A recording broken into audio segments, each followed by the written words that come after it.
प्रायोजक हैं Krishna Mohan medical college, सौख रोड, पाली डोंगरा, मथुरा। उच्च शिक्षा का बेहतरीन संस्थान। सह प्रायोजक हैं net vision cable TV network. सबसे सस्ती दर में पाएं HD क्वालिटी में चैनल, साथ ही सस्ती दर में पाएं इंटरनेट सुविधा भी। गर्गाचार्य टाइम्स, 30 रुपए महीने में पढ़े देश और दुनिया से जुड़ी हर खबर। नमस्कार, आप सभी दर्शकों का स्वागत है। पहले तो आप सभी को नव वर्ष की हार्दिक शुभकामनाएं। हम इस वक्त मौजूद हैं श्री कृष्ण नगरी मथुरा में। जी हाँ, कृष्ण नगरी मथुरा है, जो कि यहाँ पर विधानसभा सीटें भी काफी हैं। मेरे साथ इस समय मथुरा के एक पॉश कॉलोनी में मौजूद है। ये सारे वो लोग हैं जो नव वर्ष के बाद एक नई उमंग के साथ यहाँ पर बैठे हुए हैं। और हमारे साथ 4 पार्टियों के माफ कीजिएगा, बहुजन समाज पार्टी आज गायब हो गई। उनको कई बार फोन किया गया, लेकिन बहुजन समाज पार्टी के प्रतिनिधि ने यहाँ आना उचित नहीं समझा। मैं आपका परिचय करा दूं। सबसे पहले हमारे RLD से हैं, जो कि यहाँ के प्रत्याशी हैं। हाल ही में उन्होंने RLD का दामन थामा है। साथ ही साथ कांग्रेस के वरिष्ठ नेता हैं आबिद हुसैन जी हैं। ये कांग्रेस से काफी टाइम से जुड़े रहे हैं। तीसरे नंबर पर मैं परिचय कराना चाहूंगा, गुरुदेव शर्मा जी हैं। ये मुलायम सिंह जी के बहुत करीबी माने जाते हैं, जिला अध्यक्ष भी रहे और आज भी वरिष्ठ नेताओं में इनकी गिनती है। अब मैं आपका परिचय करा दूं एक ऐसी हस्ती से जो पिछली बार विधानसभा चुनाव में कुछ ही वोटों से कांग्रेस के एक प्रत्याशी से पीछे रह गए। हालांकि उस प्रत्याशी को भी यहाँ पर इन्वाइट किया गया, लेकिन वो मौजूद नहीं रहे। शुरुआत करेंगे। सबसे पहले मैं आना चाहूंगा जो RLD से हमारे प्रत्याशी आए हुए हैं, मैं इनसे जानना चाहूंगा कि ऐसा क्या आपने राष्ट्रीय लोकदल में देखा जो अचानक आपको राष्ट्रीय लोकदल इतना अच्छा लगा और आप इसको ज्वाइन कर बैठे। देखिए, राजनीति में सभी की कुछ न कुछ महत्वाकांक्षाएं होती है। मैं 30-35 वर्षों से राजनीतिक क्षेत्र में, सामाजिक क्षेत्र में लगा हुआ हूं और मैं कांग्रेस में ही था निष्ठा से। लेकिन कांग्रेस में कुछ ऐसी कठिनाइयां थीं जिसकी वजह से एक तो कांग्रेस का वोट बैंक कम हो गया था, उसकी वजह से जीतने का इक्वेशन नहीं था। और फिर वो पिछली बार भी दिग्विजय सिंह जी ने मुझसे वादा किया था कि मैं आपको टिकट दूंगा, चाहे मुझे सोनिया जी के पैर पकड़ने पड़े। लेकिन वो किन्हीं कारणों से वो पैक्ट में मजबूरन वो सीट लोकदल में, राष्ट्रीय लोकदल में ही चली गई थी और राष्ट्रीय लोकदल का उम्मीदवार वहाँ से लड़ा था। चूँकि गोवर्धन विधानसभा क्षेत्र से मेरा बहुत पुराना नाता है, मैं जब ब्लॉक प्रमुख रहा हूँ 14-15 वर्ष, तब भी यहाँ के करीब 68 गाँव गोवर्धन विधानसभा क्षेत्र में मर्ज कर गए। इसलिए मेरा वहाँ से लगाव भी है और व्यक्तिगत परिचय भी है। और व्यक्तिगत मैंने वहाँ काम भी उस वक्त बहुत ज़्यादा विकास के नहीं होते थे, लेकिन जो भी होते थे मैंने अपने श्रम और परिश्रम से वहाँ पे किए। और किसानों की जो सबसे बड़ी बात है, हमारा चूँकि कृषि प्रधान देश है और यहाँ के काफ़ी आज भी जनता ग्रामीण अंचल में रहती है, तो उनकी समस्याओं को और राजनीतिक दल इतनी प्रखरता से, प्रमुखता से नहीं उठाते जितना राष्ट्रीय लोकदल उठाता।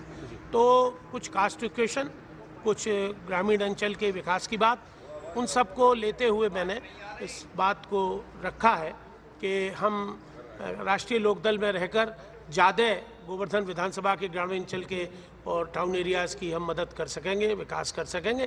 इसलिए मैंने भारतीय जनता पार्टी के कैंडिडेट को आपने सुना। अब चलते हैं समाजवादी पार्टी के जो वरिष्ठ नेता यहाँ पर आए हुए गुरुदेव शर्मा जी। शर्मा जी, पहले तो आपसे जानना चाहूंगा कि आप मुलायम सिंह जी के गुट से हैं या अखिलेश यादव जी के गुट से हैं या शिवपाल जी के गुट से हैं या आजम खान जी के गुट से हैं? देखिए, जिन लोगों का भी आपने लिया सब समाजवादी हैं जी। मैं समाजवादी हूँ। आप ये ग्रुपबंदी की बात न करें, क्योंकि जिन लोगों के भी नाम आपने, चाहे शिवपाल जी हों, चाहे मुलायम सिंह जी हों, चाहे अखिलेश जी हों, चाहे आजम खान जी हों, ये सब लोग समाजवादी हैं।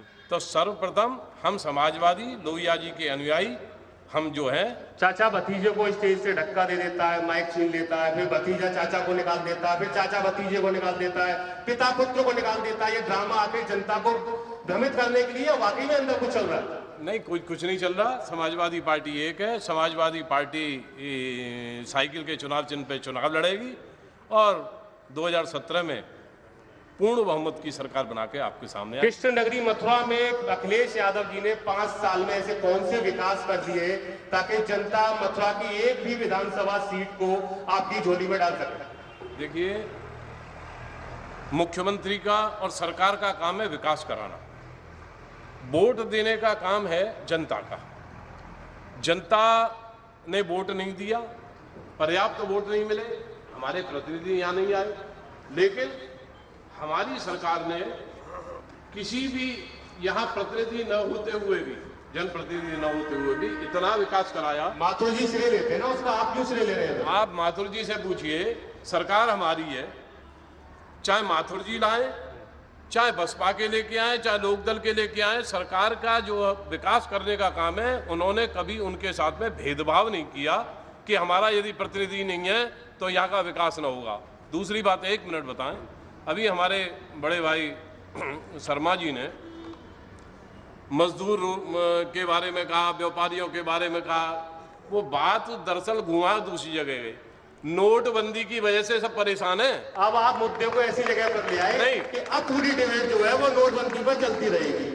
मैं यही सोच रहा था, 1 तारीख हो गई, नोटबंदी का मामला भी लगभग समाप्त है, लेकिन अब आपने ऐसा जानबूझ के टॉपिक छेड़ दिया। शर्मा जी, मैं आपको एक चीज याद दिला दूं, मैं आपको एक चीज याद दिला दूं, आपकी सरकार बनने के बाद भी मार्च विधानसभा सीट आपके संजय लाटर जी हार गए थे।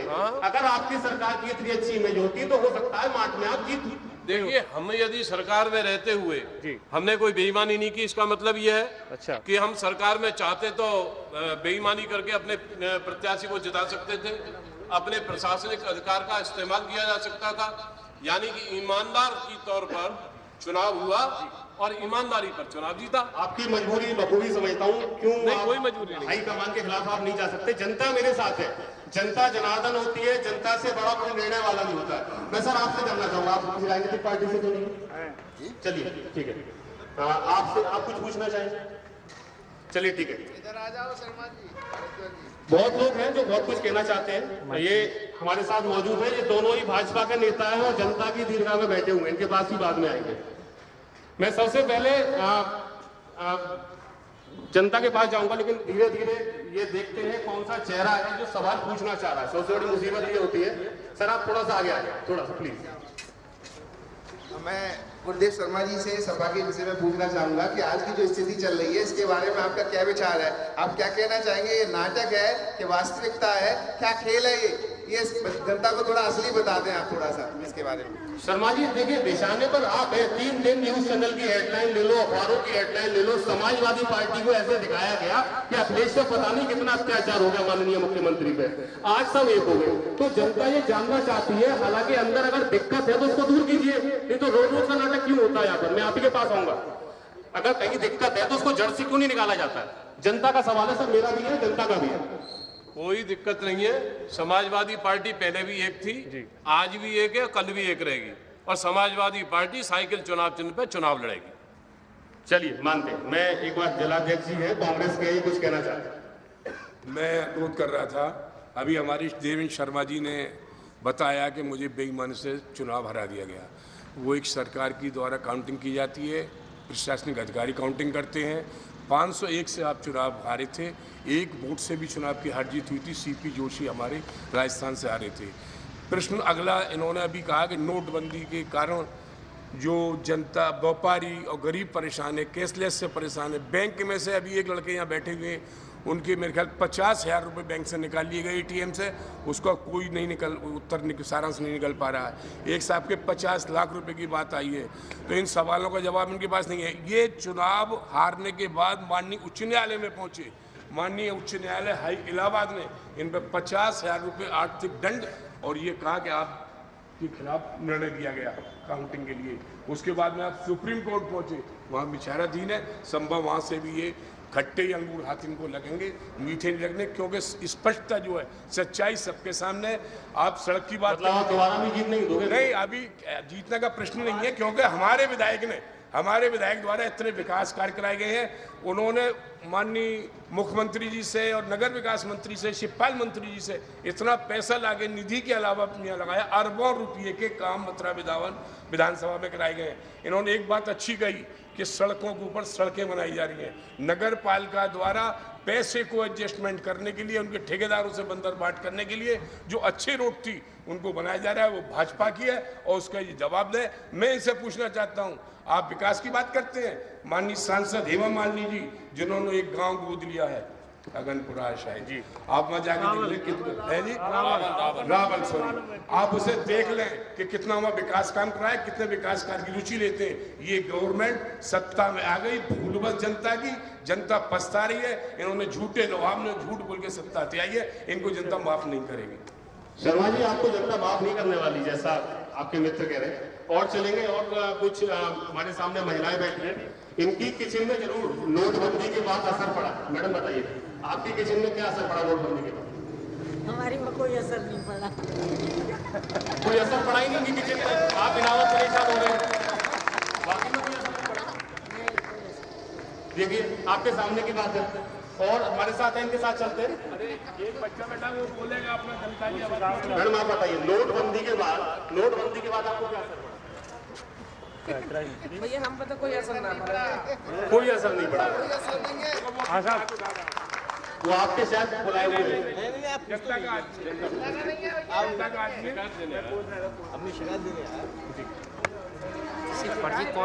किसी फर्जी कॉल के तरीके से मेरे अकाउंट से 50,000 रुपये निकाल लिए गए थे सुबह कल 9:30 बजे से 10 बजे के बीच में। उस दौरान में बैंक भगा गया था, उस समय खाता बंद कराया था, जो बचे कुछ बैलेंस बच गया था उस नजरिए से। ये निश्चित तौर पर, क्योंकि अब इतना बड़ा स्टेप उठाया है तो फ्रॉड भी हो रहे हैं, बिल्कुल सरकारों को ध्यान देना चाहिए। हम किसी को डिफेंड करने की मुद्रा में यहाँ पर नहीं है, जनता की आवाज उठाने आए हुए हैं। शर्मा जी बहुत देर से कुछ कहना चाह रहे हैं भारतीय जनता पार्टी से, इनके ऊपर काफी आरोप लग गए। नगर पालिका में तमाम ऐसे खामियां हैं जो आपके मित्र आपको गिना रहे हैं। हमारी मथुरा वृंदावन की नगर पालिकाओं ने इतना विकास किया है कि शायद ही किसी ने विकास किया हुआ। लेकिन मैं देख रहा हूं कि होड़ लग रही है विकास कार्यों की श्रेय लेने की। एक प्रतिनिधि नारियल फोड़ जाते हैं, दूसरे आके उसका उद्घाटन कर जाते हैं। जनता भ्रम में जी रही है कि आखिर हो क्या रहा है। जनता समझ ही नहीं पा रही है कि आखिर एक तरफ प्रदेश के नुमाइंदे बन के वो उद्घाटन करते हैं और यहाँ के जनप्रतिनिधि आके उस पर नारियल फोड़ देते हैं। केवल नारियल फोड़ने के अलावा कुछ नहीं किया। जनप्रतिनिधि का असली काम है नौजवान का जो कुटीर उद्योग था मथुरा में, साड़ी उद्योग था, निवाड़ उद्योग था और तावा उद्योग था, पीतल उद्योग था, टॉफी उद्योग था, आज सारे उद्योग हाथ पर चले गए, सारे उद्योग खत्म हो गए। तो नोटबंदी के कारण नहीं हुए, नोटबंदी के कारण नहीं हुए।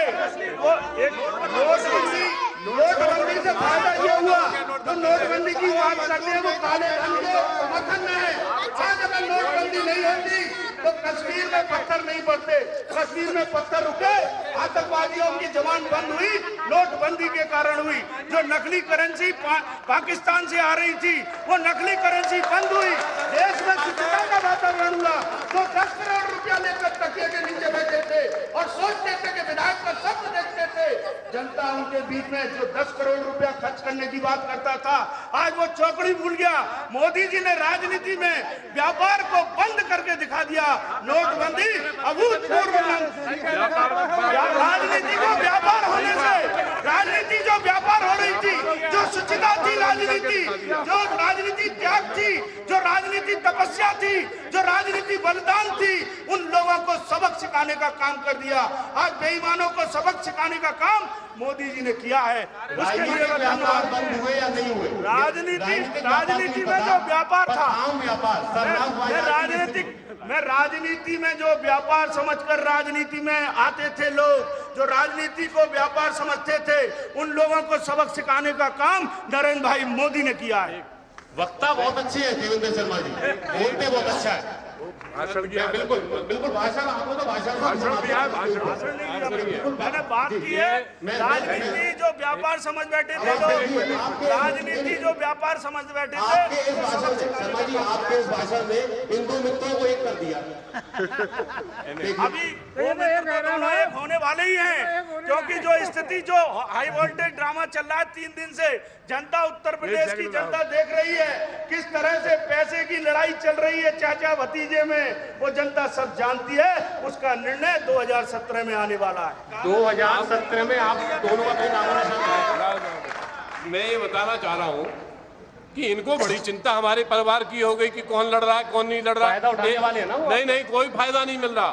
नोटबंदी, आप देखिए, हम सब लोग मथुरा के रहने वाले हैं, यहीं के हैं, शर्मा जी भी यहीं के हैं। सब लोगों को मालूम है कि काला धन किन लोगों के पास है।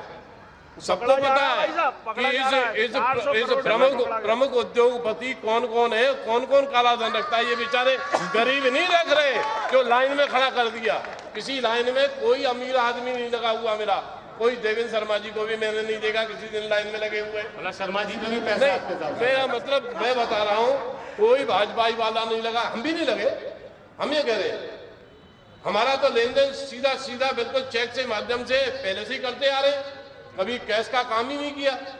क्योंकि हम जो है हम जो ये अरे सुनिए शर्मा जी ये गरीब आदमी है, 1500 रुपए 1000 की जगह 1500 रुपए नहीं। राष्ट्रीय लोकदल से बहुत देर से चुप बैठे हुए हमारे नेताजी हैं, बिल्कुल साइलेंट है और बिल्कुल मुस्कुराहट वाली मुद्रा में है। इनको ये समझ नहीं आ रहा है मैं किस तरफ से कौन सा पक्ष लूं।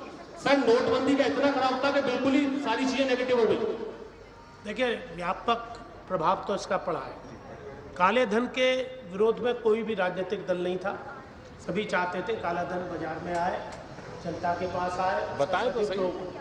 लेकिन जो व्यवस्था आनंद फानंद में बनाई है, जो आमूलचूल परिवर्तन वन फन एकदम हो गए, उससे एक आम जनता और हमारा देश का 70% व्यक्ति लाइनों में खड़ा। अगर ये व्यवस्था करनी थी तो इसकी तैयारी पहले करनी थी। पहले तैयारी करने के बाद अगर ये लागू की जाती, लोगों को असुविधा नहीं होती, तो मैं समझता हूँ निश्चित रूप से इसका स्वागत जनता करती। मैं कांग्रेस के वरिष्ठ नेता के पास जाना चाहूंगा। अगर नोटबंदी इतना खराब था तो राहुल गांधी जी इसका फायदा क्यों नहीं उठा पा रहे? क्यों आपको जरूरत पड़ रही है कि विधानसभा उत्तर प्रदेश में 50 सीट 100 सीट कहीं से मिल जाए तो हम पैक्ट करके चुनाव लड़ लें? इतना बड़ा मुद्दा है तो अकेले क्यों नहीं लड़ते आप? देखिए ऐसा है कि सबसे पहले तो हमारी काफ़ी सम्मानित बुजुर्ग यहाँ बैठे हैं, उन्हें ज्ञान है कि नोटबंदी और सिक्का बंदी और सिक्का चेंज नोट चेंज पहले भी हुए थे। ऐसी परेशानी कभी जनता के सामने नहीं। नोट भी बदले गए थे, नोट भी बदले गए थे 5000 के 10,000 के। और आपको बताऊं शर्मा जी तो हर चीज को खुद, शर्मा जी अपने आप को खुद ही एक्सेप्ट हर चीज को करते जा रहे हैं। शर्मा जी ने भी एक्सेप्ट किया कि धंधे रोजगार पे फर्क पड़ा। मैंने नहीं कहा, मैंने कहा राजनीति में व्यापार करने वाले लोग, मैंने जो राजनीति को व्यापार समझते थे उन लोगों की बात करी है। सेकंड बात आपने कही कि काले धन वालों के पास जो है रोकने के लिए व्यवस्था की गई। आज काला धन अधिकांश बीजेपी वालों के पास पकड़ा गया है। सम्मानित आपके चैनल और आपके अखबार वाले बता रहे हैं कि ज्यादातर 1-2% कोई और सब भाजपाई पकड़े गए जिनमें नोट पकड़े गए। अच्छा अगर सुनिए आप, उसके अलावा कोई भाजपाई लाइन में लग के पैसे लिया, मैं भी लेकर के आया, राहुल गांधी जी भी लेकर के आए और गरीब आदमी लाइन में लग रहा है। मैं पूछना चाहता हूँ कि लगभग 150 लोगों की मौत हुई लाइन में लग करके परेशानी और बैंक कर्मचारियों में पैसा ही नहीं है। जिम्मेदार कौन है? जवाब है भाजपा वाले। पैसा ही नहीं है बैंक में। आपने देखा कि सारे नेता हैं, निश्चित तौर पर कोई भी अपनी किसी भी गलती को मानने को तैयार नहीं है। हमारे साथ एक सीनियर सिटीजन है, बुजुर्ग है, मैं उनके पास जाना चाहूंगा। निश्चित तौर पर गार्जियन के तौर पे मैं इनसे पूछना चाहूंगा सर थोड़ा। मेरा नाम आरएफ तिवारी है, मैं रिटायर्ड बैंक के एग्जीक्यूटिव हूँ। मेरा सवाल समाजवादी पार्टी के वरिष्ठ लीडर शर्मा जी से है। 2 सवाल है मेरे। एक पहला सवाल तो यह है, जो बार बार ये कहते हैं परिवार की लड़ाई है, तो ये परिवार की लड़ाई है या मुख्यमंत्री जो प्रदेश में स्थापित हैं, जनता के मुख्यमंत्री हैं, क्या वो परिवार को ऊपर रखेंगे या जनता को ऊपर रखेंगे? जो बार बार ये बात आती है ये परिवार की लड़ाई है, ठीक है, तो क्या आपके परिवार की लड़ाई एक डेमोक्रेटिक पार्टी का सिस्टम नहीं रखती है?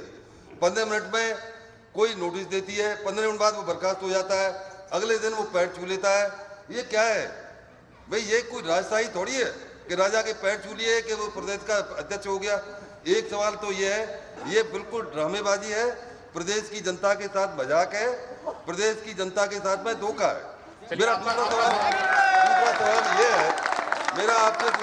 ये है कि मथुरा भगवान कृष्ण की नगरी है। पूरे दुनिया के अंदर, पूरे इंडिया को छोड़िए, दुनिया के अंदर हर व्यक्ति जानता है कि मथुरा क्यों फेमस है। लेकिन इस समाजवादी पार्टी ने इतना बड़ा दाग लगाया, जवाहर कांड, जो दुनिया जान गई कि आपकी वजह से हुआ है। कृपया इसके बारे में मुझे बताएं। शर्मा जी, बहुत बड़ा आरोप है और निश्चित तौर पर मेरे ही दिमाग से ये चीज निकल गई थी। जवाहर बाग कांड पर तो बात होना भूल ही गई।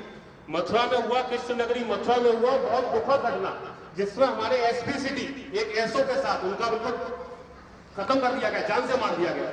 उसके बाद सूत्रों ने बताया, एलआईयू रिपोर्टों ने बताया कि उन्होंने 50 बार लखनऊ को बताया था कि जवाहर बाग के अंदर किस तरह के लोग पनप रहे हैं, लेकिन आपकी पार्टी ने, आपके प्रशासन ने एक तरफ से कार्रवाई करने की कभी नहीं सोची।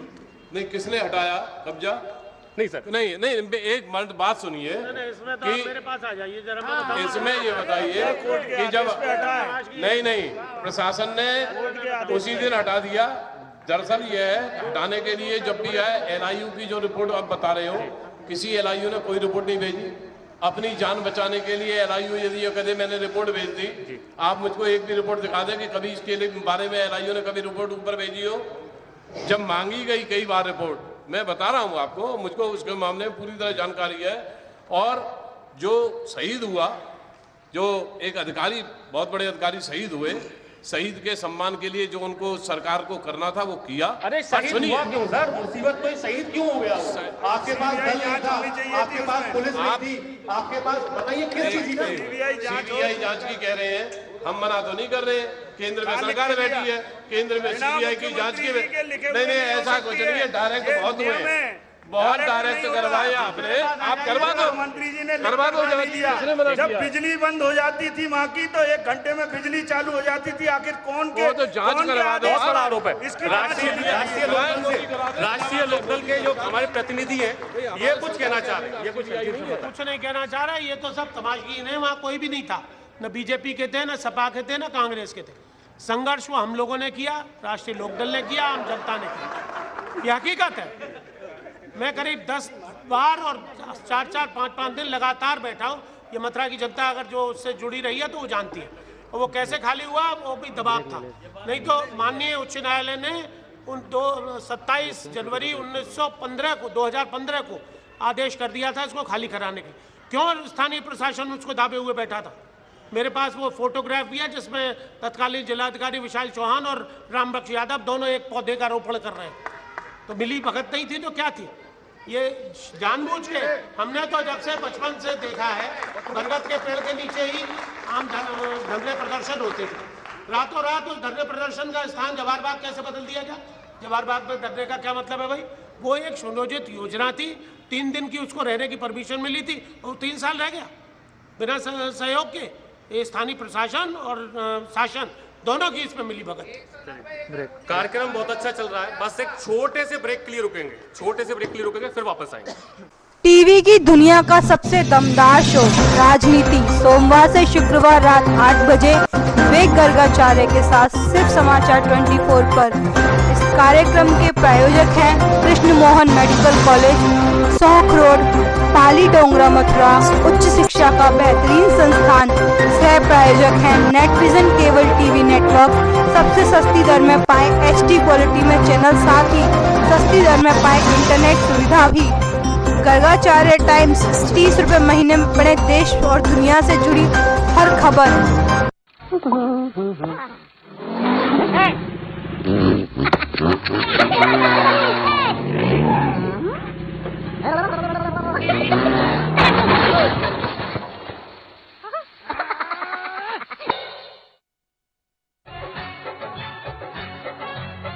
वादा है, वादा है, वादा है, वादा है, वादा है, वादा, वादा है, वादा।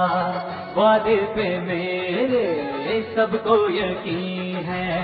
यूपी की सूरत बदल के ना रख दूँ, यूपी की सूरत बदल के ना रख दूँ तो अखिलेश मेरा नाम नहीं है। वादा है, वादा, वादा है, वादा। मैंने यूपी है चमका दी, मैं हूँ सॉलिड समाजवादी। सहारा मैं किसानों का, सितारा नौजवानों का। उम्मीदें मैं, उम्मीदें मैं, उम्मीदें मैं न तोड़ूंगा, कसर बाकी न छोड़ूंगा। वादा आग लगाने से श्री राम के बहाने से बना के तरक्की को ठेंगा दिखा के तेरे दिल में क्या है जता दे, किया क्या है तूने बता दे। जनता की महफिल में रुसवा ना कर तू हर सवाल, तुम सबको यूपी से चलता ना कर तू। तो अखिलेश मेरा नाम नहीं है, वादा है वादा, वादा है वादा, वादा है वादा, वादा है वादा। मीडिया का एक महारथी जो समझता है सत्ता के मोहरों की हर चाल, जिससे छिप नहीं सका राजनीतिक नेताओं के दिल का हाल।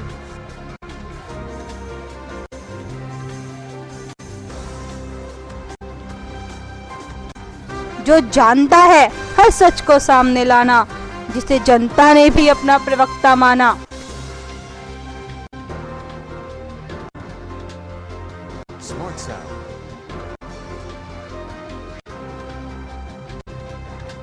देखिए चक्रव्यूह विवेक गर्गाचार्य के साथ शनिवार व रविवार रात 8 बजे सिर्फ समाचार 24 पर। फिर से आप सभी दर्शकों का स्वागत है। कार्यक्रम की फिर शुरुआत करेंगे। कुछ सवाल ले लेते हैं। कुछ लोग हैं बहुत देर से हमसे कह रहे हैं सवाल कुछ है। जी बताइए। जी मेरा सवाल ये था कि कल मोदी जी ने कुछ घोषणाएं की थी जिसके लिए आदमी बहुत उत्सुक था और जानना चाह रहा था। कुछ घोषणाएं उसमें ऐसी भी थी कि आम पब्लिक को थोड़ा सा राहत मिलेगी। अभी उन्होंने हाउसिंग लोन के लिए कल डिस्काउंट ऑफर किया था और उस पर उनको तालियां चाहिए थी। इससे पहले जहां तक मेरी जानकारी है 6.5 लाख रुपए तक के लोन पर ऑलरेडी 6.5% का डिस्काउंट दिया जा रहा था। थोड़ा जल्दी से करते हैं। 9% करीबन 39,000 का डिस्काउंट पहले से मिल रहा था। अभी उन्होंने 9 लाख के ऊपर 4% का और 12 लाख के ऊपर 3% का डिस्काउंट ऑफर किया है, जो 36,000 रुपया होता है, लेकिन उसके एवज में उनको तालियां चाहिए। इसके अलावा जो इंटरेस्ट रेट था सीनियर सिटीजन का, वो उससे पहले 9% हुआ करता था, आज की डेट में वो 8% रह गया है और उस पर उनको तालियां चाहिए। नोटबंदी के कारण वो आज तक क्लेम करते हैं कि हमारे यहाँ आतंकवाद नहीं हो रहा, आतंकवाद पे पैसा नहीं जा रहा, कि ये बंद हो गया वो बंद हो गया कुछ ही दिनों के लिए। आज की डेट में आम नागरिक के ऊपर 2000 का नोट नहीं मिला था, लेकिन चौथे दिन आतंकवाद के पास 2000 का नोट उपलब्ध था। बहुत बड़ी चीज है शर्मा जी। आपने अभी कहा था, एक सेकंड हरी जी, 1 मिनट। आपने अभी कहा था कि नोटबंदी के बाद आतंकवाद समाप्त हो गया है। ये हमने भी देखा और आपने भी देखा। आतंकवादियों के बैग से नए नोट मिले थे, कौन दे के आया था? आपके पास जवाब नहीं होगा। जी आप कुछ कहना चाहते हैं? बाद में पूछ लेना। चलिए बच्चे कुछ कहना चाह रहे हैं, बच्चों की बात है। जी पता। मेरा सवाल भाजपा से है कि वो विकास विकास चिल्लाते हैं, ठीक है, वो विकास विकास कहते हैं, फिर उस ठीक है, वो विकास विकास कहते हैं, फिर नोटबंदी की उन्होंने, तो नोटबंदी से जितने लोग मरे उनको कितनों को मुआवजा मिला? शर्मा जी सीधा सवाल आपसे है, देवेंद्र शर्मा जी से। जो लोग उस समय लाइनों में खत्म हो गए, जिनको हार्ट अटैक पड़ा या किसी कारणवश इलाज के दौरान उनकी मृत्यु हो गई, जिनके पास जेब में नोट नहीं थे, और आप कहते हैं कैशलेस ट्रांजैक्शन। पहले आपने देश को तैयार तो किया होता उसके लिए कि अचानक थोप दिया कैशलेस बस कर दीजिए, एटीएम हो ना हो, लेकिन आपको ये पता होना चाहिए किसने देशवासियों में एटीएम है या नहीं है। शर्मा जी से सवाल। माइक दे दीजिए। मोदी जी ने जैसी सत्ता में आए थे सबसे पहले जन धन योजना प्रारंभ की थी। 60 करोड़ लोगों के खाते बैंक में बने थे।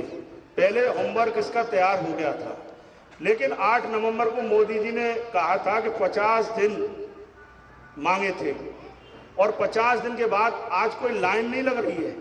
आज बैंकों में लाइन नहीं दिखाई दे रही है, आज एटीएम पर कोई लाइन दिखाई नहीं दे रही है। धीरे धीरे कम हो गई है लाइन, अब लाइन नहीं दिखाई दे रही। आप बैंकों में जाकर देख लीजिए, कहीं नहीं दिखाई दे रही।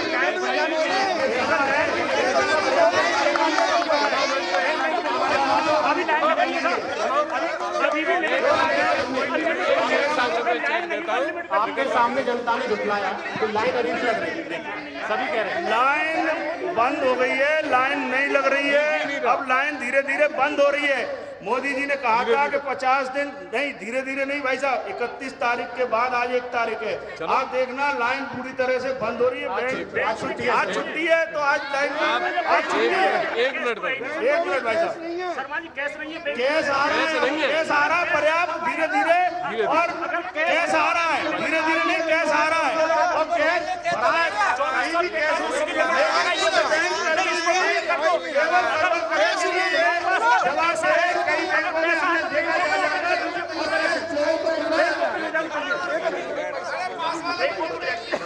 अगर आपके पास में कैश है, लाइन नहीं है, तो कैश आपको पूरी तरह से बैंकों में एटीएम में दे देना चाहिए। एटीएम तो खाली पड़े हुए हैं, क्या करेगा? पैसा एटीएम में पैसा नहीं है, लाइन लगा के क्या करेंगे? बैंक में पैसा नहीं है तो क्या करेंगे? एक मिनट, गांव की तो इतनी बुरी हालत है इस समय कि गोवर्धन में यहाँ से थोड़ी सी ही दूर है, वहाँ एक व्यक्ति लाइन में लगे लगे ही मर गया। नहीं बिल्कुल फैक्ट है, लाइन में उनके लिए पैसा है भाई। वो कौन सी श्रेणी में आ रहे हैं? सर मैं ये पूछना चाहता हूँ भारतीय जनता पार्टी से कि महेश शाह पर 1300-800 करोड़ रुपए का जो घपला था, उसमें सीबीआई बैठी थी, उसमें कुछ हुआ नहीं, वो भी काले धन का था और बीजेपी के मंत्रियों का और अमित शाह का पैसा था। महेश शाह जो है वो पहले नरेंद्र मोदी जी के ऑफिस में जाते रहे बराबर। आप कांग्रेस पार्टी से हैं सर? आप किस पार्टी से? कांग्रेस पार्टी से नहीं, एक सवाल पूछा है मैंने, वो पार्टी से मतलब नहीं है। और इसके अलावा भारतीय जनता पार्टी ने पूरे उत्तर प्रदेश में और पूरे देश में इन्होंने जगह खरीदी है और हाईटेक। यहाँ पर नर्म घोटाला 1800 करोड़ का घोटालेदार घोटाले होते रहे, काला धन है कि सफेद धन है? अब जनता जानती है कांग्रेस के कितने मंत्री जेल गए। उस माइक को रख दीजिए और एक सेकंड, नहीं उस माइक को रख दीजिए, एक माइक काफी, आप रख दीजिए। सर एक सबसे गोवर्धन से कौन लड़ रहे हैं इनमें से, चारों में से भाई साहब? हमारे हैं तो ये हमारे गोवर्धन क्षेत्र, हमारा ये क्षेत्र आता है, नोटबंदी खत्म हुई। अब हमारा प्रश्न ये है कि इस कॉलोनी के विकास के लिए, इस रोड के विकास के लिए आपके पास क्या योजना है सर? नोटबंदी वाला मुद्दा खत्म हुआ, इसमें कोई लाइन लगी नहीं, हमारी कॉलोनी के जितने भी लोग थे सबको पैसा मिला, किसी को कोई समस्या नहीं। अब हमारा केवल विकास का मुद्दा है। आप यहाँ के माननीय विधायक के रूप में चुनाव लड़ रहे हैं, तो आप हमारे इस क्षेत्र के लिए, इस रोड के लिए क्या करने की योजना है आपकी? शर्मा जी, बैंक कर्मियों पर इतना लोड था कि एक बैंक कर्मी मेरे साथ मौजूद है, रात में 9:30 बजे घर लौट रहे थे, गाड़ी से एक जानवर टकराया और ये अपनी बाइक से स्लिप हो गए। सर आपका क्या दर्द है? मेरा तो इसमें ये है कि ओवरलोड हम लोग बहुत हुए थे, लेकिन इसमें क्या है कि कुछ भी चीज़ फ्री नहीं मिलती दुनिया में। अगर कुछ हमें चाहिए अपनी सुविधा के लिए या फ्यूचर के लिए, तो कुछ तो हमें बलिदान या कुछ मेहनत ज़्यादा करनी ही पड़ेगी। तो मैं इसीलिए निराश नहीं हूँ, लेकिन मैं निराश इस चीज़ से हूँ कि इतने दिनों से जो भ्रष्टाचार चल रहा है, या ईमानदार आदमी की पूछ नहीं है, या राजनीति में ईमानदार आदमी क्यों नहीं आ रहा है, इस चीज़ का जवाब कौन देगा? बहुत बढ़िया सवाल इन्होंने किया है। मैं गोवर्धन क्षेत्र के जो यहाँ क्योंकि विधानसभा गोवर्धन लगती है, यहाँ के प्रत्याशी है, इनसे पूछना चाहूँगा। चलिए सारी चीज़ें हटाते हैं, आपको चुना जाए तो क्यों चुना जाए सर? बहुत कम शब्दों में बताइए। उसका जवाब देने से पहले मैं एक जो मुख्य बात चल रही है नोटबंदी की, माननीय मोदी जी ने जब ये नोटबंदी या ब्लैक मनी लाने की बात की थी, तो उनका एक्सपेक्टेशन था कि 10 लाख करोड़ रुपया हमारे पास आएगा। Beyond their expectation they got 14 lakh crore rupees, और हो सकता है 31 से बाद में और भी आ जाएगा। लेकिन इसमें हमारी ये उम्मीद थी कि जब इतना पैसा आ गया तो कुछ, जैसा अभी भाई साहब ने कहा कि रेट ऑफ इंटरेस्ट कम कर दिया, और जो दे रहे थे, बहुत उम्मीद थी कि 31 को जो वो देश के प्रति अपना भाव व्यक्त करेंगे तो शायद कुछ किसानों के लिए उनके पास बजट में होगा, लेकिन ऐसा कुछ भी नहीं था। 17,000 करोड़ तो उत्तर प्रदेश के किसानों के ऊपर है कर्जा। हमें उम्मीद थी कि यहाँ चुनाव हो रहा तो शायद यहाँ का हो। 1,41,732 करोड़ रुपया पूरे देश के किसानों के ऊपर है। तो कम से कम जब कृषि प्रधान देश है, हम कोई भी राजनीतिक दल हो किसी प्रधान देश की मांग देता है, लेकिन उनके लिए रिलीफ कोई नहीं है। तो हमारी जो मांग है सबसे बड़ी मोदी जी से अब भी कि वो किसानों के कर्जा माफ़ी की अपनी बात कहें, पहली बात। दूसरी बात जो भाई साहब ने अभी कहा कि यहाँ के विकास की बात की जाए, चूँकि ये पूरे क्षेत्र के विकास की बात, जी गोवर्धन में ही आ रहा है जहाँ हम लोग बैठे हुए हैं, सतुआ गांव है, उसी का ये बसरा है। लेकिन यहाँ पर विकास के लिए ऑलरेडी ये 4 वे लाइन स्वीकृत हो गया। वैसे भी सड़क की हालत अच्छी है, अपेक्षाकृत और माथुर साहब ने करवाया। ये माथुर का इससे कोई लेना देना नहीं है। वो जहाँ नारियल फोड़ते फिरते हैं, मैं उनकी वाकफियत से वाकिफ हूँ, लेकिन इसलिए उनमें कोई उनका योगदान नहीं हो। वो डांगोली सड़क पर नारियल फोड़े आए माट वाली पे, माट से उनका क्या लेना देना। उनका ये शौक है, जुनून है। इसके लिए मैं उनके, वो मेरे मित्र हैं, मैं उनके ऊपर कोई आरोप प्रत्यारोप, क्योंकि मेरा उनसे कोई टकराव नहीं है, इसलिए इनका सड़क से कोई रुके। 4वे लाइन स्वीकृत हो गया और वो यहीं से नहीं नंदगांव तक जाएगा, कोसी को टच करेगा। अच्छा, एक सवाल पूछ लूं आपसे, ईमानदारी से जवाब दीजिएगा। आपकी पार्टी के मुख्यमंत्री पद के दावेदार कौन है?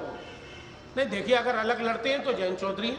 अगर अलग लड़ते हैं अभी से आप मतलब नहीं, हमारा एक गठबंधन है जेडीयू का, जेडीयूएस का, और उसमें शायद एक पीस पार्टी भी है। सर वही तो पूछ रहा हूं, मुख्यमंत्री कोई तो होगा ना चेहरा, जब आप दूसरी पार्टियों पर आरोप लगाते हैं। हमारे बलदेव में रैली हुई थी, लाखों आदमी आया था, उसमें माननीय शरद यादव जी ने घोषणा की कि हमारा जो संगठन अब तक का जो है, अब आगे क्या भविष्य में, देखिए राजनीति में सारे विकल्प खुले, आगे भविष्य में क्या होगा, कांग्रेस, जेडीयू, सपा, ये सब लोग मिल जाए, महागठबंधन हो जाए जैसे बिहार में हुआ था, तो परिस्थितियां दूर ही हो सकती हैं। दूसरी तभी तो गुरुदेव शर्मा जी की पार्टी ने आपको 22 सीटें दी थी मात्र पूरे उत्तर प्रदेश में 400 में से, और आप तैयार होने को बिल्कुल मुलायम सिंह जी आए, उन्होंने नकार दिया। बिल्कुल तैयार नहीं थे, न 22 सीटों पे कोई बात हुई, 56 सीटों की मांग की गई थी, 56 की बात थी जरूर। अच्छा। लेकिन उसमें ऐसा था शायद 34 सीटों पे ऐसा है, कुछ सीटों पे नंबर 2 रहे थे हम, कुछ पे नंबर 1 थे, 8 या 9 पे। मतलब 56 सीटों पे आप तैयार थे? हाँ, 56 पे हम तैयार। 56 सीटों में से कहाँ मुख्यमंत्री बने? नहीं, मुख्यमंत्री समाजवादी के संग नहीं, आपने मेरी बात को सुना नहीं पूरी तरह से। समाजवादी के संग नहीं, जो वर्तमान हमारा स्वरूप है उसके मुख्यमंत्री के उम्मीदवार जयंत जी हैं। वो तो 400 स्वरूप के भी मुख्यमंत्री होते हैं सर? नहीं, स्वरूप जो अब मौजूदा गठबंधन है भाई, मैंने आपको नाम भी बता दिया, जेडीयूएस, जेडीयू और पीस पार्टी और अन्य छोटे छोटे दल, उनकी राष्ट्रीय लोक दल की तरफ से। कांग्रेस के नेताजी इनसे पूछ जाऊंगा, ये 22 पे मान गए थे और आप 98 पे मान गए थे। नहीं, अब 98 और 100 की बात नहीं है, अभी तो कांग्रेस की प्लानिंग पूरी चुनाव लड़ने की है। आगे जो हाईकमान का निर्णय होगा उस पर पालन किया जाएगा। साथ ही नोटबंदी की बात हो रही, जनता ट्रांजिस्टर, एक सेकंड ट्रांजिस्टर टैक्स नहीं किया गया है, तो आप उत्तर प्रदेश में जीत के आइए ना। कैशलेस किया गया है। आदमी भारत के आदमी के पास आज कैश नहीं है और वो परेशान है, जिसमें तो मौत हो रही है। मैं एक सवाल और करता हूं कि 8 नवंबर को जब नोटबंदी की घोषणा की, उससे पहले भाजपा ने अरबों खरबों रुपए की जमीनें खरीदी, जिसके प्रूफ हमारे पास है। वो पैसा पहले ठिकाने लगा दिया गया और कांग्रेस ने 72,000 लगभग किसानों के कर्जे माफ किए थे। आज देश के अंदर किसानों ने आत्महत्या की, परेशान हुए, उनकी खेती बर्बाद हुई ओलावृष्टि से, उससे उनको कोई सहयोग नहीं दिया गया। हम किसानों के लिए मांग करते हैं। देखिए, सबसे बड़ी जो बात है वो फिर किसानों से जुड़ी हुई है। आयात शुल्क 2 था जो हमारे यहाँ, वो पहले 25% था, उसको घटा के गत सरकार ने 15% कर दिया, और अभी हाल में करीब 1 महीने पहले 0%। उसका नतीजा सबसे बड़ा क्या होगा कि जो आयात भारत से, ब्राजील है, नॉर्वे है, जो ऑस्ट्रेलिया है, इंडोनेशिया, जितने भी देशों में गेहूं पैदा होता है, अमेरिका में, उन सबका गेहूं फरवरी में आ जाएगा। मेरा निवेदन सुने, वो गेहूं फरवरी में आ जाएगा। जब वो फरवरी में आ जाएगा तो हमारे किसानों का जो अप्रैल मई में गेहूं आता है उसको कौन खरीदेगा? जब अच्छा गेहूं न सस्ते रेटों पे मिलेगा, आपने आयात शुल्क घटा दिया, तो हमारे किसानों के संग तो सौतेला व्यवहार हो रहा है। ये व्यापारियों की भी पार्टी थी, हालांकि व्यापारी भी इनसे दुखी है, टैक्सेशन की वजह से ज्वेलर्स दुखी है, तो सर्राफे का इन्होंने टैक्स कम कर दिया, न के बराबर कर दिया। तो सारी परिस्थितियों में फिलहाल केंद्र की जो वर्तमान सरकार है वो फेल है। गुरुदेव शर्मा जी, आपके पास आना चाहूंगा। सबसे बड़ी बात, समाजवादी जब सरकार बनती है उसमें अनुशासन की आती है। आप बताइए 5 सालों में उत्तर प्रदेश में कैसा अनुशासन था? फिर मैं जनता से पूछूंगा अनुशासन पे उनका सर्टिफिकेट क्या है? मैं 2 मिनट पहले सबसे पूर्व अनुशासन का एक सीधा अनुशासनहीनता का आरोप लगता है। जब समाजवादी पार्टी होती है तो जो उत्तर प्रदेश का हाल होता है, सभी पार्टियां आप पे आरोप लगाती हैं, धरातल पे भी देखा जाता है कि थाना अध्यक्षों को काम नहीं करने दिया जाता, उससे बड़े अधिकारियों पे, ऊपर वाले अधिकारियों के फोन आ जाते हैं, उन पर नेताजी के फोन आ जाते हैं। तो मैं जानना चाहता हूँ आखिर ये स्थिति क्यों रहती है? 1 मैन आर्मी का शो क्यों नहीं चल पाता समाजवादी पार्टी? देखिए, सबसे पहले आपकी बात का जवाब दूं उससे पहले मैं एक बात कहूँगा पूरे देश के लिए। जो सबसे बड़ी जो घातक हुआ है कि अंतर्राष्ट्रीय स्तर पर हमारी भारतीय मुद्रा की साख गिर गई। 66 रुपये कुछ पैसे डॉलर था, आज 68 रुपये 30 पैसे डॉलर का भाव था कल। और जनता के दिमाग में जो बैंकों की जो साख थी जो हमारा पैसा सुरक्षित बैंकों में रखा रहेगा, मन चाहे तब निकाल लेंगे, वो साख गिर गई। हिंदुस्तान में बैंकों की साख गिर गई और अंतर्राष्ट्रीय स्तर पर हमारी भारतीय मुद्रा की साख गिर गई। ये प्रामाणिक बात कह रहा हूं। दूसरी बात ये कह रहा हूं, जो आपने अनुशासन की बात कही, देखिए पूरे हिंदुस्तान का जब भी आप क्राइम का ग्राफ देखेंगे तो दिल्ली से कम है हमारा, मध्य प्रदेश से कम है और महाराष्ट्र से कम है। अब मैं बता रहा हूं, हमारा जो अंतर्राष्ट्रीय जो केंद्रीय गवर्नमेंट ने जो मानक जारी किए हैं उसमें हमारे प्रदेश का स्थान 7वां है। शर्मा जी, साख की बात कर रहे हो आप, इमेज की, बच्चे बैठे हैं, लेकिन मैं फिर भी उन शब्दों को इस्तेमाल करूंगा। गैंगरेप होता है और आपके वरिष्ठ नेता कहते हैं कि ये हो सकता है विपक्ष की साजिश हो। इससे साख बढ़ती है या घटती है? घटती है, साख घटती है। लेकिन मैं आपसे कह रहा हूं कि जो भी अपराध हुआ, अपराध किसी नेता के कहने से नहीं हो रहा है। अपराध जो हुआ तो अपराधी तुरंत पकड़ा गया और अपराधी को किसी का संरक्षण प्रदान नहीं किया गया। आप ये मथुरा जिले का एक भी ऐसा केस बता दें कि जो अपराध हुआ और अपराधी न पकड़ा गया हो। चलिए जनता के पास एक बार चलेंगे, जनता के पास चलेंगे। बिल्कुल जी। मेरा सवाल सपा के लीडरशिप से ही है। उन्होंने कहा कि सूचकांक के बारे में बताया, अपराध के सूचकांक में सुधार हुआ है यूपी में, गैंगरेप के अपराधी भी पकड़े गए। अभी कुछ समय पहले शायद मैनपुरी किसनी में एक औरत को 2 गुंडों ने, उसके पति को, उसके बच्चे को, और वो खबर कहीं है ही नहीं, खबर दबा दी गई।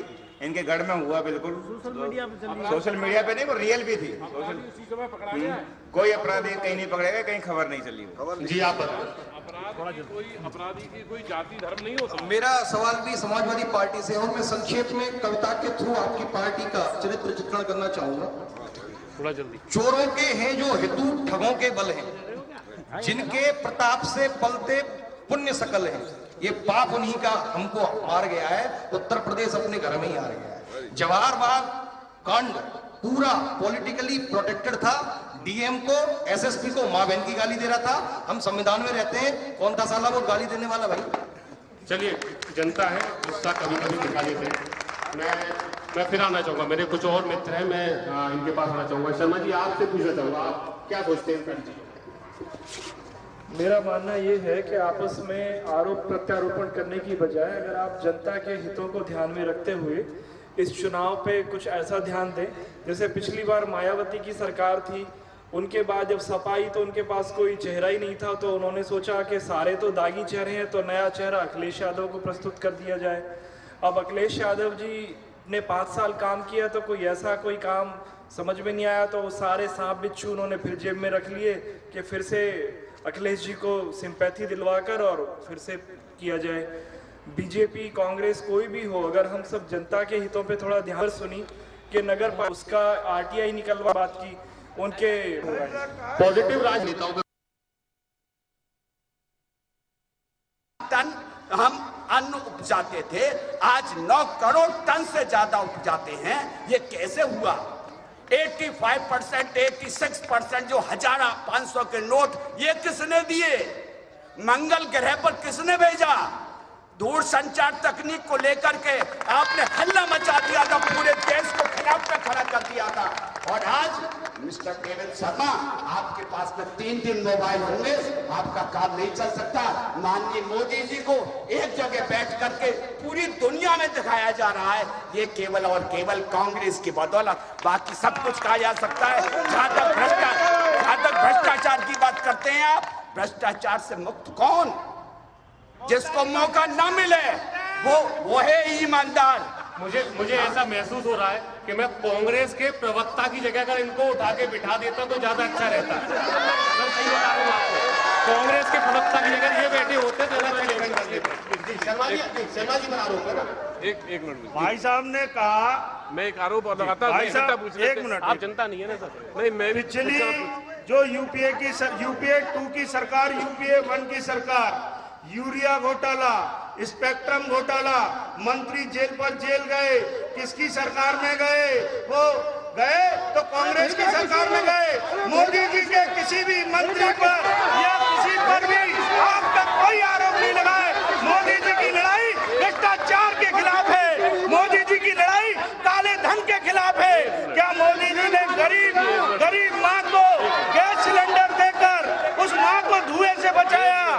नौजवानों के लिए कौशल विकास योजना दी। इतनी योजनाएं मोदी जी लेकर आए। गरीब का कल्याण हो, गरीब कल्याण वर्ष के रूप में मोदी जी गरीब के लिए जी रहे हैं, गरीब के लिए कर रहे हैं। हम डिबेट को खत्म करने वाले थे, डिबेट को समाप्त करने वाले थे, लेकिन माहौल देखकर मुझे ऐसा लगता है कि हमको 15 मिनट और रुकना चाहिए। छोटे से ब्रेक के लिए रुकेंगे, छोटे से ब्रेक के लिए, फिर वापस आएंगे। मीडिया का एक महारथी जो समझता है सत्ता के मोहरों की हर चाल, जिससे छिप नहीं सका राजनीतिक नेताओं के दिल का हाल।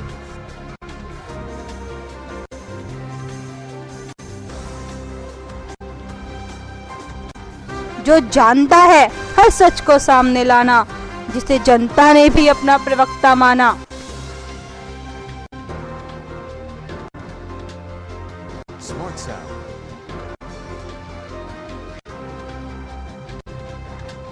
देखिए चक्रव्यूह विवेक गर्गाचार्य के साथ शनिवार व रविवार रात 8 बजे सिर्फ समाचार 24 पर।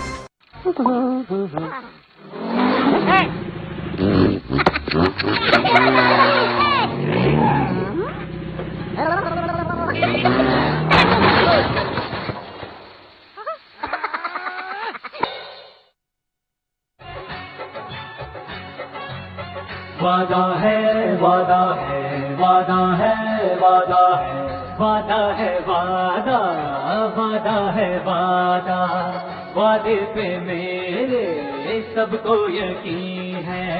यूपी की सूरत बदल के ना रख दूँ, यूपी की सूरत बदल के ना रख दूँ तो अखिलेश मेरा नाम नहीं है। वादा है वादा वादा है वादा, मैंने यूपी है चमका दी, मैं हूँ सॉलिड समाजवादी। सहारा मैं किसानों का, सितारा नौजवानों का। उम्मीदें मैं न तोड़ूंगा, कसर बाकी न छोड़ूंगा।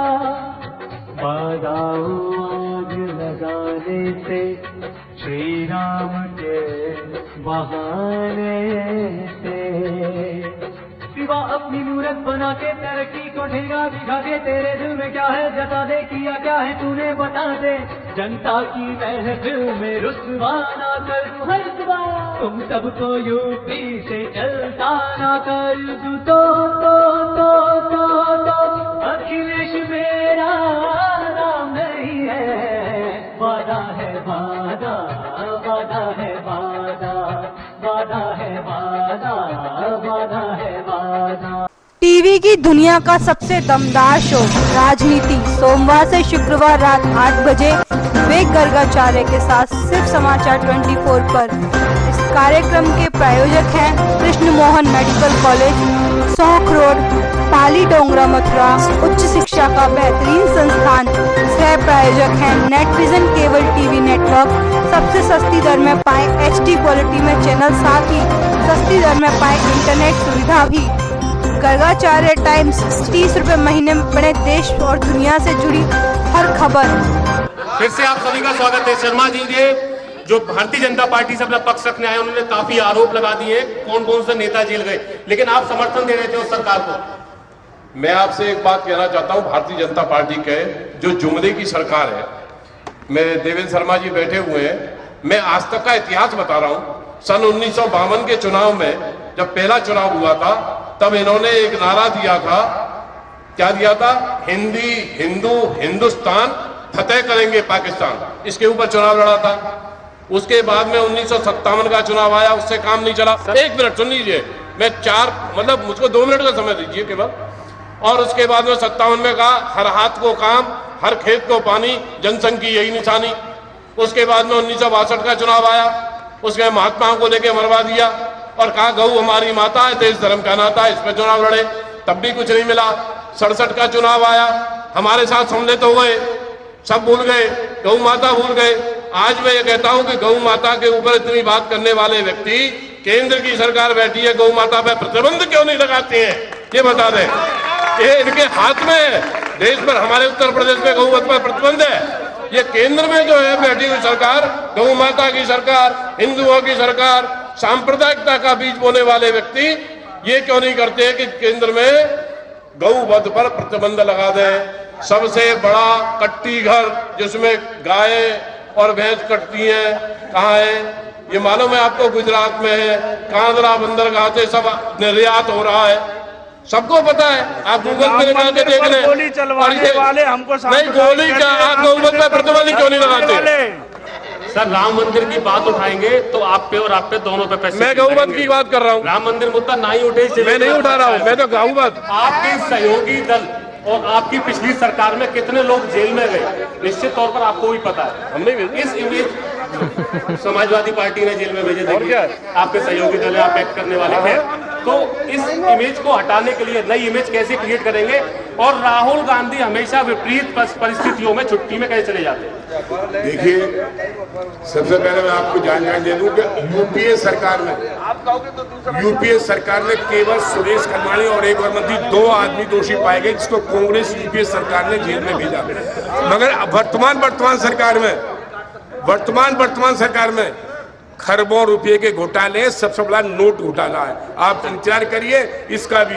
और आपको ये भी बता दूं कि जो गाय के एक्सपोर्ट की बात होती है मीट की, आज सबसे ज्यादा हो रहा है, कांग्रेस सरकार से ज्यादा हो रहा है। ये इसके लिए कौन दोषी है? केवल भारत सरकार दोषी है। बीफ का एक्सपोर्ट सबसे बड़ा भारत सरकार दोषी है, जिसके लिए कर रहे हैं। ये घोटालेबाजों को संरक्षण देते हैं और ध्यान बांटने के लिए मुद्दे चेंज कर देते हैं। प्रतिबंध सम्मान हमारी जनता बैठी है, ये सबसे बड़ी अदालत है। जनता ये भी जानती है, विधानसभा में कट्टीगर को रोकने की बात करी जाती है। आप रोक रहे हैं, इनके आदेश कानून मैं ये पूछना चाहता हूँ शर्मा जी से। हेलो, मेरा सवाल शर्मा जी से है, सपा से। शर्मा जी कृपया ध्यान दें। शर्मा जी ध्यान दो। सर मेरा सपा से सवाल है, सपा पार्टी से। अभी विकास जो है, विकास ट्रेडमार्क हो गया, हर बंदा विकास की बात कर रहा है। कुछ किलोमीटर का मेट्रो चला देना और कुछ किलोमीटर का रोड बना देना, कुछ किलोमीटर से चलो फ्यू किलोमीटर का रोड बनाना। यूपी से बड़े केवल दुनिया में 6 देश हैं। हमें जहां होना चाहिए था, हम किसी और स्टेट में जाके सीना तान के नहीं बोलते जी हम यूपी से आए हैं। ये केवल आपके कारण विकास कम हुआ ये नहीं कह रहे। जितनी भी गवर्नमेंट्स आई, जो रेट ऑफ ग्रोथ होना चाहिए था, डेवलपमेंट होना चाहिए, वो हमें आज तक एज ए यंग पर्सन महसूस नहीं होता है। मतलब सरकार कोई भी रही है, उत्तर प्रदेश के अच्छे दिन नहीं आए। मैं और आना चाहूंगा, आप कुछ पूछना चाह रहे थे, सवाल ले लूं पहले एक साथ। जी मेरा बीजेपी से ही सवाल था कि ये जो नोटबंदी का मसला आया था, वो मकसद 2 थे, एक कालाबाजारी और दूसरा आतंकवाद। तो कालाबाजारी पे अगर हम देखें तो जितने नोट हमारे सर्कुलेशन में थे, more than 90 to 95% already bank में आ गए, तो दैट मीन्स वो ब्लैक रही नहीं। और अगर हम आतंकवाद की बात करते हैं तो हम ये दोहरे मापदंड हम बीजेपी के देखते हैं कि जिस आतंकी को मारा गया, उसी सरकार, एक सरकार उसको शहीद की श्रेणी देती है, और ये वहां पर बैठ करके जम्मू कश्मीर में उसके साथ सरकार बना रहे हैं जो उसको शहीद की श्रेणी में ला रही है। तो ये आतंकवाद पे इनके दोहरे मापदंड नहीं है क्या? आपका सवाल जल्दी 10 सेकंड। मैं समाजवादी पार्टी से पूछना चाहूंगा कि इस चुनाव में वो किनके साथ गठबंधन करेंगे और उनका मुख्यमंत्री वो तो हमको भी पता है सर, गठबंधन होगा किसके साथ होगा हम सबको पता है। सर आपका सवाल कुछ है ही नहीं। मेरा सवाल ये है कि मैं सबसे पहले आपको धन्यवाद दूंगा कि आपने बहुत सवाल ये है कि नोटबंदी की बात चल रही है, काफ़ी देर से बड़ा हॉट हो गया है नोटबंदी का। देश के प्रधानमंत्री ने 50 दिन खुद मांगे थे, पूरे देश से माफ़ी मांगी थी कि भाई 50 दिन आपको कष्ट होगा। जब देश 50 दिन उन्होंने मांगे थे तो 50 दिन तो कष्ट होना ही है, जब देश का प्रधानमंत्री कह रहा है। अब निश्चित ये बिल्कुल जो भी लोग कह रहे हैं ये गलत है। कहीं भी लाइन नहीं है, कहीं एटीएम में कोई पैसे की कमी नहीं है, उसकी कैपेसिटी भी बढ़ा दी गई है। मैं कल ही 24,000 रुपये निकाल के लाया हूँ, मेरे पास रखे हुए भी हैं वो। ये बिल्कुल निराधार गलत बात है। कहीं भी सारी जगह एटीएम अपडेट हो गए। 3 सवाल हो चुके हैं, 3 सवाल हो चुके हैं, आखिरी सवाल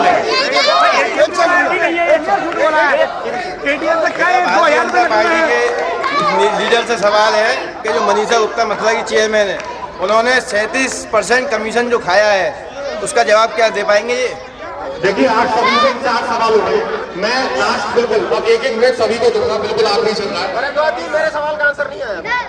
मैं दूंगा। माननीय शर्मा जी आपका सवाल ये था, कोई भी सरकार रही हो उत्तर प्रदेश की सूरत नहीं बदली। करेक्ट सर लास्ट 1 मिनट में, ये जनता है, ये राष्ट्रीय लोकदल को क्यों चुने, क्यों आपके कैंडिडेट को विधानसभा भेजे, 1 मिनट के अंदर सर। देखिए, मुद्दे तो सभी के विकास के हैं और विकास के लिए वो लोग समर्पित हैं। चाहे कोई भी जनप्रतिनिधि हो, तो विकास के ही लिए जनता चुनती है उसको। लेकिन हमारे जो प्रायोरिटी है वो ग्रामीण अंचल के। ग्रामीण अंचल में हम लोग चाहते हैं कि जितना भी विकास हो, चौधरी चरण सिंह जी कहा करते थे कि किसान से कि एक निगाह मेड़ पर रखो और एक दिल्ली और लखनऊ की गद्दी पर रखो। तो उन परिस्थितियों को देखते हुए हमारे को इसलिए चुनने की बात हम लोग कहते हैं कि हम उनकी पीड़ा को जानते हैं, उनकी व्यथा को जानते हैं। उनको उठाने के लिए हम विधानसभा या लोकसभा में पहुंचे, जिससे कि किसान को, आप देखिए लैंड बिल जो लाई वो राष्ट्रीय लोकदल यूपीए गवर्नमेंट में शामिल थी, वो लेके आई। मुआवजे की बात आई एक्सप्रेस वे को, समाजवादी पार्टी बीएसपी की सरकार थी तब, उस वक्त को मुआवजा डिस्पैरिटी हो रही थी। नोएडा में मिल रहा था 40 लाख रुपए, यहाँ मिल रहा था 15,000 रुपए। तो ये जो डिस्पैरिटी थी उसकी सोच राष्ट्रीय लोकदल के पास है और राष्ट्रीय लोकदल उसी मुद्दे को लेकर। आपके विधायक पार्टी छोड़ इसलिए गिनती के तो विधायक आए थे, उसमें भी छोड़ के आपके भारतीय जनता पार्टी में, कोई बहुजन समाज पार्टी में। वो स्वार्थी लोग हैं। स्वार्थी लोग तो जब जहाज डूबता है तो जहाज डूब रहा है, जहाज डूब रहा है, बड़ी चूहे भाग रहे हैं। सर 1 मिनट में ऐसा है, मैंने जैसे आपसे अनुरोध किया अभी कि हम जनता की भावनाओं के प्रति काम करना चाहते हैं, उनकी अदालत को सबसे बड़ी अदालत मानते हैं और डेवलपमेंट विकास बिना जाति धर्म भेदभाव के जो हमारा है वो जारी रहेगा और जनता के हितों पर खड़ा उतरेंगे, जनता के आकांक्षाओं पर खड़ा उतरेंगे। मगर एक सवाल फिर हम करेंगे, आप क्योंकि लास्ट में पहुंच रहे हैं वहाँ कि जो हिंदुत्व की बात करते हैं, हिंदू भावना को भड़काने की बात करते हैं। हमारी सरकार थी तो यमुना जी का मुद्दा उठा था। मथुरा में एक मुद्दा है केवल, वो है यमुना जी को शुद्धिकरण का। और यमुना जी शुद्धिकरण के लिए केंद्र सरकार ने योजना बनाई थी कि साइड में नाले बनेंगे। बदकिस्मती से हमारी गवर्नमेंट नहीं रही और उमा भारती जी ने और भाजपा वालों ने यमुना जी को विशेष मुद्दा बनाया। आज तक यमुना जी सदुर नहीं हो पाई है। जो भी अपना तीर्थ यात्री आता है, हमारा शर्म से सर झुक जाता है कि वो अपनी जिस भावना और श्रद्धा के साथ ही आए हैं उस अनुरूप उनको जो है भावनाएं खिलवाड़ हो रही है। ये हमारे लिए शर्मनाक बात है। प्रत्येक मथुरा में एक बड़ी चीज मैं आपको बीच में रखूं, आबिद हुसैन साहब है, कांग्रेस के जिलाध्यक्ष है और यमुना शुद्धिकरण की बात कर रहे हैं। लेकिन इससे पहले 10 साल इनकी सरकार थी। ये अगर चाहते तो 10 साल के अंदर उसको बहुत सफाई है। शर्मा जी आना हूं आपके पास, नहीं आना गुरुदेव शर्मा जी आपका भी गुरुदेव शर्मा जी आपके पास आखिरी एक जनता क्यों चुने और ये 300 सीट में से 100 सीट जो छोड़ रहे हैं उन पर आप कैसे काबिज होंगे? देखिए, अभी मेरे एक मित्र ने एक बहुत अच्छा सवाल किया था। उत्तर प्रदेश में सरकार तमाम रही, सूरत नहीं बदली। मैं इनको थोड़ा बताना चाहता हूं कि जब से हमारी सरकार आई है प्रतिवर्ष 22 गांव जो है लोहिया ग्राम में चयनित किए जाते हैं। 5 वर्ष में 110 गांव लोहिया ग्राम में संपूर्ण विकास के लिए किए गए। समाजवादी पेंशन, मजदूरों को, श्रमिकों को उसका लाभ, आपको ये बताएं, और जनेश्वर मिश्र योजना, आप लोहिया आवास योजना, ये इतनी योजना मेट्रो है। मेट्रो का तो आपने कह दिया कि चंद किलोमीटर मेट्रो बनने से बोली होगा। लैपटॉप घर पे आती लॉलीपॉप बन गई, वो करप्ट हो गई, विंडो चलना बंद हो गई। सब लैपटॉप चल रहे हैं और जिनको उम्मीद नहीं थी, जिस गांव का उस आदमी को, जिस किसान के एक लड़के को कभी उद्योगपति और पैसे वालों के हाथ में जब लैपटॉप दिखता था एक जागृति होती थी, उस लैपटॉप को देने का प्रत्येक को काम किया। और जितनी योजनाएं समाजवादी पार्टी ने उन गरीबों के लिए, गरीब और किसानों के लिए, पानी मुफ्त, एक भी आपासी किसी को लगी हो तो बता दें किसी किसान को। तो यदि विकास का काम कर सकती है तो समाजवादी पार्टी ही कर सकती है और विकास के नाम पर ही समाजवादी पार्टी चुनाव में जाएगी। विकास के नाम पे भी नहीं हो रहे। शर्मा जी से मेरा एक सवाल है, शर्मा जी से सवाल है, सुन लीजिए ना, शर्मा जी से सवाल है। रामलला हम आएंगे, मंदिर वही बनाएंगे, तारीख नहीं बताएंगे। आपका आरोप लगता है, आरोप क्यों ना लगे? आप तारीख ही बता दें। मंदिर तो बनेगा ही, कोई मंदिर को बनने से नहीं रोक सकता। कब बनेगा सर? मंदिर बनेगा, अभी न्यायालय में विचाराधीन है। तो फिर आप दावे क्यों करते हैं? दावे आज भी हम कर रहे हैं, दावे आज भी है। मंदिर भव्य मंदिर बनना चाहिए, रामलला का मंदिर बनेगा, 100% बनेगा। आप चाहिए शब्द का इस्तेमाल क्यों करते हैं? मंदिर बनेगा और मंदिर अवश्य बनेगा। तारीख आपको कैसे बता दें हम? तारीख हमें मालूम है जब कब बनेगा। शर्मा जी भारत के तुष्टीकरण की बात करने वाले, मेरे मेहरानों नालों तुष्टीकरण से सहारा, कहीं जनता न कर दे बगावत, देख कर रुख तुम्हारा, देख कर रुख तुम्हारा। रही विकास की बात, अटल जी के समय जो गांव दूर दूरस्थित थे, 500 की आबादी के गांव में प्रधानमंत्री सड़क योजना, 1000 की आबादी के सामने सड़क योजना, सारे गांव में सड़क के मुख्य धारा से गांव को जोड़ने का काम किया, तो वो अटल बिहारी वाजपेयी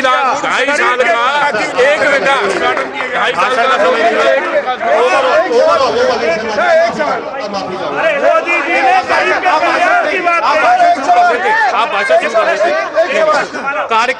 कार्यक्रम आपने देखा, पूरे कार्यक्रम में एक चीज देखी, यहाँ की जनता ने हमारा खूबी साथ दिया। एक बार जोरदार तालियां जनता खुद अपने लिए बजा दे, कितनी स्पष्टता से, इतनी बढ़िया तरीके से डिबेट को संपन्न कराने के लिए। साथ ही साथ मैं जनता से गुजारिश करूंगा, हमारे यहाँ आए हुए प्रतिनिधियों का एक बार जोरदार स्वागत, क्योंकि प्रतिनिधि ये अपना समय निकाल के आपके सामने आए हैं। किसने क्या विचार रखे मैटर ये नहीं करता, ये आपके सम्मान में आए, अपने सम्मान में आए, ये बड़ी बात है। ये आपने देखा श्री कृष्ण नगरी मथुरा से सीधा कार्यक्रम था, जिसमें राष्ट्रीय लोकदल के कुंवर नरेंद्र जी हमारे बीच में थे, कांग्रेस पार्टी से आबिद हुसैन साहब हमारे बीच में थे, समाजवादी पार्टी से गुरुदेव शर्मा हमारे बीच में थे, और भारतीय जनता पार्टी से देवेंद्र शर्मा हमारे बीच में थे। इसमें से कुछ प्रतिनिधि भी हैं और कुछ अपनी किस्मत को कार्यकर्ताओं के साथ, चुनावों के साथ लेके जाएंगे। लेकिन सबसे बड़ा प्रश्न आज भी उठता है कि उत्तर प्रदेश के चुनावों में जनता क्या सोचे, क्या चुने, कैसे चुने, क्योंकि प्रतिनिधि हैं, कहते कुछ है, बाद में किसी पार्टी में चले जाते हैं, उसके बाद पैक किसी से हो जाता है, तो जनता भ्रमित है। भ्रम की स्थिति नहीं होनी चाहिए, पार्टियों को अपना स्टैंड क्लियर करना चाहिए, चाहे वो मंदिर मुद्दा हो, चाहे विकास का मुद्दा हो, चाहे किसके साथ चुनाव लड़ने का मुद्दा हो। यही हमारी कोशिश है, यही हम चाहते हैं, यही आप तक पहुंचाना चाहते हैं। आगे भी मिलते रहेंगे, बने रहे हमारे साथ। आप सभी का स्वागत है, आप सभी देखते रहे समाचार 24। इस समय अपने सहयोगी मोहन शर्मा के साथ निखिल भारद्वाज, समाचार 24। टीवी की दुनिया का सबसे दमदार शो राजनीति, सोमवार से शुक्रवार रात 8 बजे विवेक गर्गाचार्य के साथ सिर्फ समाचार 24 पर। इस कार्यक्रम के प्रायोजक हैं कृष्ण मोहन मेडिकल कॉलेज, सौख रोड, पाली डोंगरा, मथुरा। उच्च शिक्षा का बेहतरीन संस्थान। सह प्रायोजक हैं नेटविजन केबल टीवी नेटवर्क। सबसे सस्ती दर में पाएं HD क्वालिटी में चैनल, साथ ही सस्ती दर में पाएं इंटरनेट सुविधा भी।